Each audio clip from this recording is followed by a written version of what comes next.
अस्सलाम वालेकुम फ्रेंड्स। आज हम एफ चैन की book introduction to plasma physics के चैप्टर 2 को स्टार्ट करेंगे। चैप्टर 2 का फर्स्ट प्रॉब्लम हमें कहा गया है कि हमें आर एल की वैल्यू निकालनी है जब हमारे पास वी परपेंडिकुलर निग्लिजिबल है और हमें वैल्यूज़ गिवन है क्वांटिटीज़ की। फर्स्ट पार्ट में हमें वैल्यू गिवन है इलेक्ट्रिक फील्ड की और मैग्नेटिक फील्ड की सॉरी। अब हमारे पास जो फार्मूला होता है आर एल का वो ये है, वी परपेंडिकुलर की वैल्यू चूँकि हमारे पास गिवन नहीं है तो हम इसके फार्मूला में पुट करके हम इसकी वैल्यू निकालेंगे। इसकी वैल्यू जब हमारे पास आ जाएगी तो हम इसको बैक सब्स्टिट्यूट करके अपना आंसर निकालेंगे। ठीक है, सारी वैल्यूज जब हमारे पास आ गई हैं, ये हमारे पास है मास ऑफ इलेक्ट्रॉन, ये वी परपेंडिकुलर हो गया, ये हमारे पास आ गया चार्ज ऑफ इलेक्ट्रॉन और ये magnetic field. Okay, B part में अब हमें उन्होंने क्या कहा है कि एक प्रोटॉन है जिसकी वेलोसिटी 300 किलोमीटर पर सेकेंड है और उसकी बी जो है यानी कि मैग्नेटिक फील्ड वो 5×10⁻⁹ टेस्ला है। अब हमारे पास चूँकि वी परपेंडिकुलर गिवन है इसलिए हमें वी परपेंडिकुलर निकालने की ज़रूरत नहीं है, डायरेक्ट सब्स्टिट्यूशन से आंसर निकल आएगा। आगे देखें, 1 kilo electron volt of helium ion in the solar atmosphere near the sun spot where B is this. अब हमारे पास चूँकि हमारे पास वी परपेंडिकुलर गिवन नहीं था इसलिए हमने इलेक्ट्रिक फील्ड की वैल्यू डालते हुए वी परपेंडिकुलर निकाला। अब इसमें एक चीज़ का जो ख्याल रखना है वो है हमारे पास हीलियम आयन। अब हीलियम आयन का चूँकि हमें मैस नहीं पता तो हम इसका मैस कैसे निकालेंगे। चूँकि ये प्रोटॉन्स होते हैं तो हम लोग इसके एटॉमिक मैस को मल्टीप्लाई कर देंगे एटॉमिक मैस को मैस ऑफ प्रोटॉन के साथ। अब फ़र्ज़ करें कि यहाँ पे अगर हमारे पास हीलियम आयन की जगह होता ऑक्सीजन 2+ तो हमें यहाँ पे क्या करना था 2 times of mass of molar atomic mass यानी कि 16 2 times of atomic mass of oxygen multiply by mass of proton करके हम इसका आंसर निकालेंगे। इस तरह की एक एग्जांपल मैं आपको ज़रूर दिखाऊंगी, शेयर करूंगी आप लोगों के साथ। उसके बाद हम लोग बी परपेंडिकुलर का कोई वैल्यू हम लोग आर एल के फार्मूला में सब्स्टिट्यूट करेंगे और हमारा आंसर आ जाएगा। बिल्कुल इसी तरह जैसे देखें अब यहाँ पे हीलियम +2 है हमारे पास। ठीक है, तो हम लोग यहाँ पे सॉरी फ्रेंड्स, मैंने यहाँ पे थोड़ी सी डायरेक्ट सब्स्टिट्यूशंस कर दी है, वो मैं आपको बताती हूँ किस तरह। वी परपेंडिकुलर की ये वैल्यू होती है, आर एल में जब इसको सब्स्टिट्यूट करेंगे तो ये वाला एम इस नीचे वाले एम के साथ कटेगा और अंदर ऊपर एक √m आ जाएगा। अब इस एम की वैल्यू हम लोगों ने कैसे निकालनी है 2 टाइम्स ऑफ मोलर मैस जो कि 4 होता है into number of mass of protons. ठीक है, ये हमारे पास हीलियम 2+ का आ गया है। उसके बाद सिंपली बाकी सब्स्टिट्यूशन करके हम अपना आंसर निकाल लेंगे। ओके, अब इस फार्मूला में हमें क्या गिवन है कि हमारे पास एक प्लाज्मा को हीट किया गया और उसमें 200 kilo electron volt neutral deuterium जो है वो इंजेक्ट किए गए हैं और उसके बाद एक बी फील्ड हमारे पास वहाँ पे डाली गई है। ठीक है, 200 किलो इलेक्ट्रॉन वोल्ट हमारे जो हैं वो आयंस में चेंज हो रहे हैं क्योंकि हमारे पास वहाँ पे बी फील्ड है। अब यहाँ पे हमारे पास आयंस कब कन्फाइंड रहेंगे जबकि आर एल जो है मच लेस देन ए होगा और ए हमारे पास इन्होंने दिया है 0.6 मीटर्स। अब हमें लार्मर रेडियस निकालना है यानी आर एल और देखना है कि 5 टेस्ला फील्ड में हमारे पास ये वाकई कन्फाइंड रहेंगे या नहीं। सो हमारे पास आर एल का ये फार्मूला है। ठीक है, वी परपेंडिकुलर का फार्मूला वही बिल्कुल जो अभी हमने पिछले प्रॉब्लम में यूज़ किया, बिल्कुल उसी तरीके से इस सबको करते हुए हम यहाँ पे अपना आंसर निकाल लेंगे। अब यहाँ पे क्या हुआ, ये मैस ऑफ ड्यूट्रियम लग गया और ये सारा कुछ होने के बाद हमने जब देखा कि 0.02 मीटर हमारे पास आंसर आ रहा है रेडियस का जो कि मच लेस देन ए है, तो इसका मतलब है कि हमारा प्लाज्मा जो है वो कन्फाइंड रहेगा। आगे आते हैं थर्ड प्रॉब्लम की तरफ।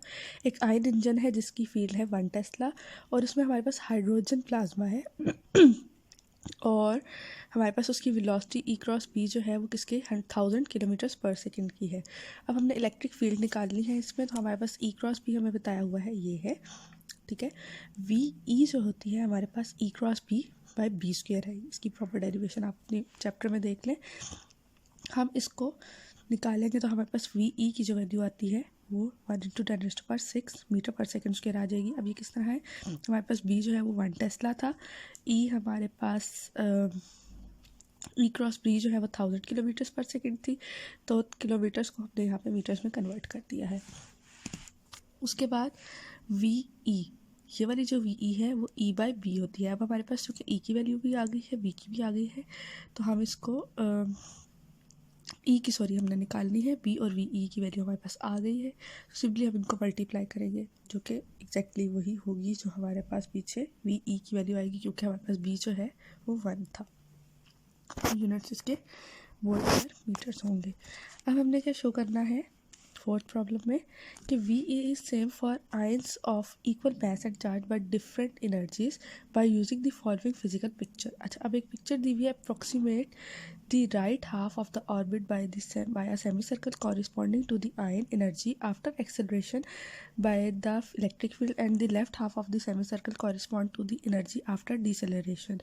You may assume that E is weak so that the fractional change in V perpendicular is small. Okay, ये है हमारे पास डायग्राम। इसमें उन्होंने कहा है कि जो ये राइट हाफ है ये इलेक्ट्रिक फील्ड के साथ आ रहा है, ठीक है, और जो लेफ्ट सेमी सर्कल आ रहा है वो किसके साथ है, डिसलरेशन के साथ। मैग्नेटिक फील्ड हमारे पास डॉट से जो शो की हुई है हमने, तो इसका मतलब है कि मैग्नेटिक फील्ड हमारी इनवर्ड है, ठीक है। उसके बाद हम लोग इस चीज़ को देखेंगे कि हमारे पास इनिशियल हमने कंसिडर क्या किया है। हमने इनिशियल एनर्जी को कंसिडर कर लिया एप्सिलॉन नॉट, और लैम्बडा रेडियाई जो हमारे पास ये जो एक सर्कल आ रहा है इसको हम 1 कह रहे हैं, और जो दूसरा ये वाला रेडियस आ रहा है इसको हम R2 कह रहे हैं, ठीक है। अब हम पहले निकालेंगे कि हमारे पास एनर्जी इस 1 के अकॉर्डिंग क्या होगी, ठीक है। इस एनर्जी को हम कैसे लिखेंगे, एप्सिलॉन नॉट जो कि हमारी इनिशियल एनर्जी है माइनस कैपिटल ई R2, ठीक है। इस R2 के अकॉर्डिंग हम इसकी एनर्जी को लिखेंगे। इसी तरह हम सेकंड वाले की एनर्जी को लिख लेंगे जो कि हमारी डिसेलरेशन के वक्त एनर्जी आ रही है, तो डिसेलरेशन की वजह से जो ये नेगेटिव साइन है इसको हम पॉजिटिव साइन लिखेंगे। आई थिंक यहाँ पे मेरी एक मिस्टेक है, ये R1 होना चाहिए था, ठीक है। अब इन दोनों को कंबाइन करके हमने इस फॉर्म में लिख लिया। हमें जो चीज़ प्रूव करनी है वो ये प्रूव करनी है कि हमारा जो सॉरी एक सेकेंड, हमारी फ्रैक्शनल चेंज इन वेलोसिटी जो है वो बहुत स्मॉल है, क्योंकि हमारी जो ये ई है यानी एप्सिलॉन नॉट ये वीक है। उसके बाद अब हम लोग क्या करेंगे, हमारी वेलोसिटी इस तरह से हम लिखते हैं, आर एल हम ऐसे लिखते हैं, पीछे हम लोग इसके रिलेटेड प्रॉब्लम्स करते आए हैं। अब देखें R12 किस तरह से लिखा जाएगा, इस M को हम कैपिटल M में चेंज कर रहे हैं, E को हमने एप्सिलॉन 1 2 में चेंज कर दिया, यहाँ पे वैल्यूज़ की पुटिंग हो गई, ठीक है। उसके बाद हम यहाँ पे लगाएंगे एक्सपेंशन सीरीज़।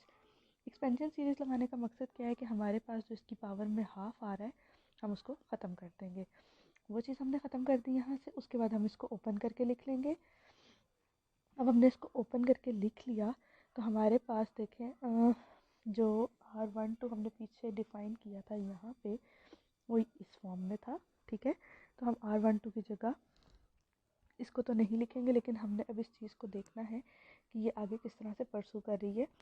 अब ये R12 जो है हम लोग जो ये हमारी है टर्म इसको उठा के हम दूसरी तरफ लेके जा रहे हैं, क्योंकि इसमें एक R12 का फैक्टर है। इसको हम लोग रिड्यूस करेंगे, यहाँ से सिंप्लीफिकेशंस करेंगे, कॉमन लेंगे चीज़ें अपनी, और उसके बाद इस चीज़ को उठा के हम यहाँ ले जाएंगे। पावर -1 के साथ ये इस तरफ आ जाएगी हमारे पास। सिंपल जो हमारे पास हमारी सिंप्लीफिकेशंस होती हैं वो मेथड की हैं, कुछ क्रॉस मल्टीप्लिकेशंस की हैं, और हमने साथ में कॉमन लिया है। अब चूँकि पावर में -1 आ रहा था इसलिए बायनॉमियल एक्सपेंशन हम यहाँ पे लगाएंगे, ठीक है। उसके बाद इनको हम लोग सेपरेटली लिख लेंगे, इन दोनों को आपस में सब्ट्रैक्ट करेंगे, ठीक है। सिंप्लीफिकेशन करेंगे, जो चीज़ कैंसिल आउट हो रही है उसको कैंसिल आउट करेंगे, और उसके बाद आप देखें कि हमारे पास क्या चीज़ बच रही है, 1/ओमेगा सी सॉरी 1/ओमेगा सी √2। अच्छा, ये इसके साथ मल्टीप्लाई हो जाएगा, इसका अंडर रूट ख़त्म हो जाएगा और ये हमारे पास इस तरह से आएगा। अब ये है कि ये एप्सिलॉन नॉट इस एप्सिलॉन नॉट के साथ कैंसिल आउट हो जाएगा, जिसकी वजह से हमारे पास आंसर ये बचेगा। अब यहाँ से हमारे पास जो हमने इनिशियल एनर्जी कंसिडर की थी वो निकल गई है, जिसके मतलब है कि हमारे पास लार्मर रेडियस एनर्जी इंडिपेंडेंट है। फिर अब हम गाइडिंग सेंटर लेंगे और टाइम लेंगे, ठीक है। ये डिस्टेंस और वेलोसिटी, ठीक है, सॉरी टाइम, डिस्टेंस और टाइम को मल्टीप्लाई करके हम वेलोसिटी निकाल लेंगे। जब हमारे पास वेलोसिटी आ गई तो उसमें हम लोग बैक सब्स्टिट्यूशंस करेंगे कुछ चीज़ों की, जैसे ओमेगा सी की वैल्यू सब्स्टिट्यूट कर देंगे यहाँ पे। तो हमारे पास जो वी जी सी आ रही है वो किसके अप्रॉक्सीमेटली इक्वल आ रही है, ई बाई बी की। 2/पाई का जो फैक्टर है इसको अगर हम 1 लेंगे तो ही हमारी अप्रॉक्सीमेशन ठीक होगी, अदरवाइज़ हमने जो चीज़ अप्रॉक्सीमेट की थी वो गलत हो जाएगी। इसलिए 2/पाई को हम एज्यूम कर लेते हैं कि ये 1 के इक्वल होगा और हमारे पास जो VGC है वो इंडिपेंडेंट ऑफ एप्सिलॉन नॉट है। तो यहाँ से क्या पता चला कि हमारी जो गाइडिंग सेंटर के साथ जो इसकी वेलोसिटी है वो भी E/B के इक्वल है और हमारी जो वेलोसिटी दूसरी हम लोग कंसिडर करते हैं वो भी E/B की होता है। तो इसलिए फ्रैक्शनल चेंज बहुत स्मॉल है, इसलिए हम इसको कह रहे हैं कि ये अप्रॉक्सीमेटली इस चीज़ के ही इक्वल होगी। नेक्स्ट प्रॉब्लम की तरफ आते हैं। यहाँ पे हमने बोल्ट्जमैन रिलेशनशिप यूज़ करना है जो कि हमने 1.5 फर्स्ट चैप्टर का प्रॉब्लम है उसमें यूज़ किया है। ठीक है, वहाँ पे हमने ये चीज़ प्रूव की थी, अब यहाँ पे हम इसको यूज़ करेंगे। ठीक है, कि हम 1.5 से ले लेंगे। आपको अगर ये प्रॉब्लम पेपर में आता है तो ये चीज़ आपको गिवन होगी, ये नहीं कहा जाएगा कि 1.5 से लें। सो आपको ये चीज़ गिवन होंगी। ठीक है, आपने स्टार्ट किस तरह से करना है, हमें क्या निकालना है कि n of r varies with the lambda. ठीक है, हमें ये चीज़ प्रूव करनी है, कब, जब ये चीज़ एग्जिस्ट करेगी। तो अब हमें यहाँ पे इस चीज़ को लेना है कि E जो है -del phi है और find the radial electric field for given lambda. तो इस चीज़ को लेंगे डेल, जो हमारे पास फाई गिवन है यहाँ पे, इसकी हम लोग डेरिवेशन करेंगे E निकालने के लिए। ठीक है, अब जब हमारे पास इसकी डेरिवेशन हो गई तो डेरिवेशन के बाद हम लोग इसको थोड़ा सा सिंप्लीफिकेशन की तरफ लेके जाएंगे ताकि हमें जो रिक्वायर्ड रिजल्ट है वो नज़र आ सके। ठीक है, अब ये partial n by partial r उसने हमें यहाँ पे बताया है कि -n बाय लैम्डा के इक्वल है। ठीक है, इसी चीज़ को हम यहाँ पे यूज़ करेंगे। जब ये चीज़ हमने यहाँ यूज़ कर ली तो अब देखिए कि हमारे पास E की एक वैल्यू आ गई है इन टर्म्स ऑफ लैम्डा। अब इसमें हमें क्या कहा है कि जो इनफाइनाइट लाइमर रेडियस के इफेक्ट हैं वो लार्ज हैं अगर VE लार्ज होगी V थर्मल से, और हमें ये शो करना है कि RL जो है वो 2 पाई के इक्वल है। ठीक है, और सॉरी 2 लैम्डा के इक्वल है, कब, जब VE और V थर्मल इक्वल है। हम क्या करेंगे, इस चीज़ को यूज़ करते हुए इस चीज़ को प्रूफ करेंगे। ठीक है, अब हमारे पास जो VE है वो इस चीज़ के इक्वल है। ठीक है, और हमने क्या किया है, E ऑफ R की वैल्यू पुट करती है किधर से, यहाँ से। ठीक है, अब हम लोग यहाँ क्या करेंगे, V थर्मल की वैल्यू ये हमारे फर्स्ट चैप्टर में से हमने ली है। ठीक है, VE की वैल्यू हमने 2m के साथ मल्टीप्लाई कर दिया है इसको, ताकि हम ये चीज़ इस फॉर्मूला में देख सकें। यहाँ पे हमें अब यहाँ पे ये चीज़ नज़र आ रही है V थर्मल के स्क्वायर की फॉर्म में, और बाकी टर्म्स जो हमारी VE के फॉर्मूले में मौजूद थी। ओके, उसके बाद हमने यहाँ पे क्या देखा कि ये V थर्मल इसमें आ गया, ओमेगा C की वैल्यू हम यहाँ पे सब्स्टिट्यूट कर सकते हैं। उसके बाद अब हम RL को यूज़ करेंगे।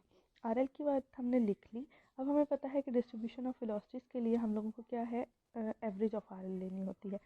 तो हम लोग क्या करेंगे, RL की निकाल लेंगे यहाँ से एवरेज। जब हमारे पास उसकी एवरेज निकली तो हमने देखा कि वो V थर्मल के इक्वल थी। ठीक है ना, अब इन दोनों चीज़ों को जब हम यूज़ करेंगे तो हम लोग कैसे उस चीज़ को यहाँ पे यूज़ करेंगे, ये देखें। अब यहाँ पे V थर्मल है, ठीक है, V परपेंडिकुलर है, V परपेंडिकुलर इस चीज़ के इक्वल होता है। तो हम यहाँ क्या करेंगे कि V परपेंडिकुलर की वैल्यू RL की फॉर्म में पुट करेंगे। जब ये हमारे पास आ जाएगा तो ठीक है, उसके बाद हमने क्या कहा कि अगर हमारे पास RL 2 लैम्डा के इक्वल होता है तभी हमारा VE V थर्मल के इक्वल होगा।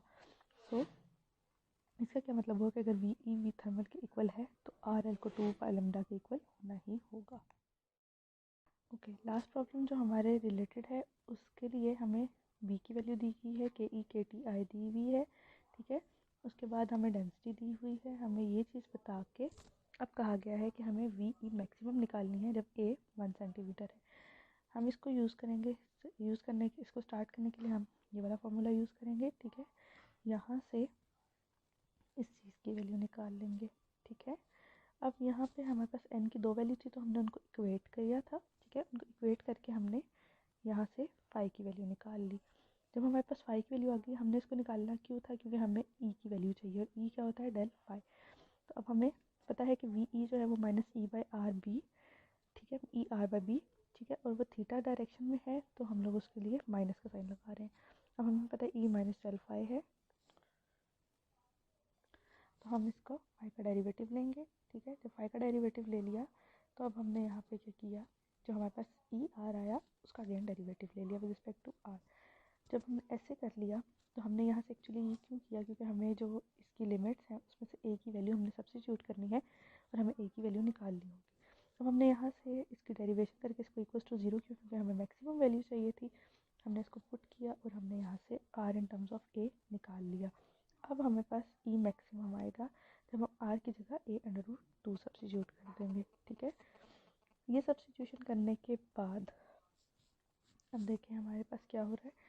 हमारे पास ये चीज़ बन रही है। अब हमारी जो गिवन वैल्यूज़ थी हम वो इसमें पुट कर देंगे। अब इसके लिए हमें वी ई निकालना है। जब वी ई है उसमें सिंपल क्या करेंगे, ई मैक्सिमम की वैल्यू पुट करेंगे और डिवाइड कर देंगे बी की वैल्यू के साथ, तो हमारा आंसर आ जाएगा। सो फ्रेंड्स, ये था हमारा चैप्टर 2। इंशाल्लाह हम चैप्टर 3 की वीडियो में आपसे नेक्स्ट मुलाकात करेंगे। ओके, अल्लाह हाफिज़। ओके फ्रेंड्स, ये था हमारा चैप्टर 2। इंशाल्लाह नेक्स्ट वीडियो में आपको चैप्टर 3 की प्रॉब्लम्स प्रोवाइड करूँगी। तब तक के लिए अपना ख्याल रखिएगा। अल्लाह हाफिज़।